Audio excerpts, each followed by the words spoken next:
Référence sur le site internet. Bien sûr, merci beaucoup Séti. Du sport et de la musique pour se remettre d'un accident vasculaire cérébral, c'est original et c'est ce que propose à Paris une structure tout à fait unique en France. Ouais, ce complément aux techniques de rééducation classique tente, grâce à des activités ludiques, de stimuler les zones lésées du cerveau pour que les patients retrouvent une plus grande motricité. Et dans ce centre, il n'est pas question de médecine, mais plutôt de coaching. Du coaching pour se faire plaisir dans la rééducation. Victor Ménial et Marc Lavastro. Victime d'un AVC il y a un an, Laurent souffre d'hémiparésie.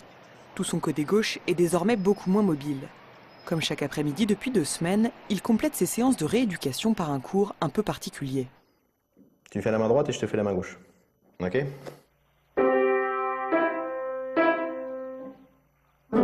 Voilà celui-là. On va essayer de le reprendre.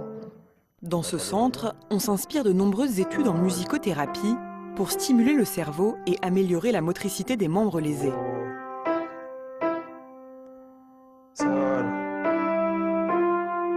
C'est arrivé à coordonner bras droit, bras gauche, main droite, main gauche. On va aussi travailler l'attention, la mémorisation, parce que c'est excessif. Il y a énormément de choses à comprendre pour jouer de la musique. Il y a un solfège, il y a tout un langage à réacquérir. C'est celui-là. Ah voilà. Parfait. Ah oui, ça demande beaucoup d'attention. Déjà rien que la lecture musicale, ça faisait longtemps que je n'avais pas lu. Donc rien que ça, déjà ça mobilise quand même pas mal. Après, pour envoyer les doigts, il faut quand même y mettre beaucoup d'énergie parce que ça fait longtemps qu'ils n'ont pas travaillé et ça demande beaucoup de concentration juste pour le faire bouger, quoi. Pendant des mois et des mois, on fait de la rééducation un peu bête et méchante, avec des gens très sympathiques aussi, mais il n'y a pas vraiment de notion de plaisir. Et ce que là, c'est presque exclusivement basé sur le plaisir. Tu veux pas boire un petit coup? Ça va? Nickel. Donc du coup là pareil, même consigne, t'essayes de te déplacer aussi face à la cible, d'accord? C'est parti. Depuis un an, Laurent a fait d'énormes progrès.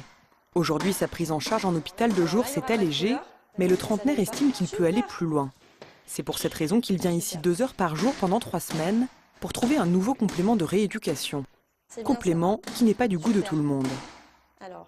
Quand j'ai présenté la première fois au kinésithérapeute, il disait « Ah, mais vous allez me voler mon beefsteak, c'est nos patients, vous n'avez pas le droit, profession illégale de la médecine. » On dit « Mais nous, on veut simplement apporter un plus à vos patients pour que nos élèves aillent mieux et plus vite. C'est simplement ça. On propose autre chose qui existe déjà à l'étranger, qui n'existe pas en France. » Et on s'est dit « Pourquoi vous nous voyez d'un si mauvais œil comme ça ?»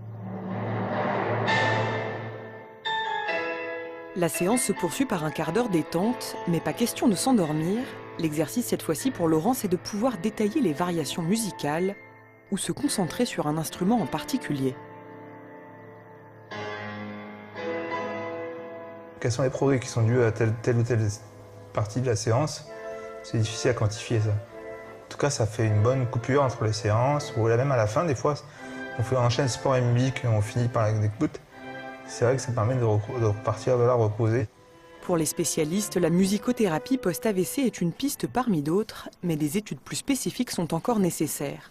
Aussi, ils invitent à la prudence. Il faut arriver à distinguer ce qui est de l'effet placebo, de l'effet thérapeute, de l'effet on encourage le patient, on s'occupe de lui, de ce qui est vraiment l'effet d'une technique elle-même de rééducation.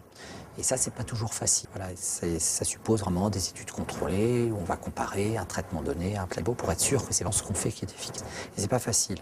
Ces outils-là, moi, je les vois plus comme des adjuvants, si vous voulez, qui vont, quelque part, le soutenir moralement, l'aider à mieux s'engager dans sa rééducation. Si en plus ça stimule le cerveau et que ça procure un petit plus au niveau de la récupération, ce qu'on ne sait pas aujourd'hui, tant mieux. En 3 mois, la structure a déjà accueilli 9 personnes, mais cette rééducation ludique a un coût, 2 250 € pour 30 heures de cours, des frais qui ne sont pas pris en charge par la sécurité sociale et les mutuelles.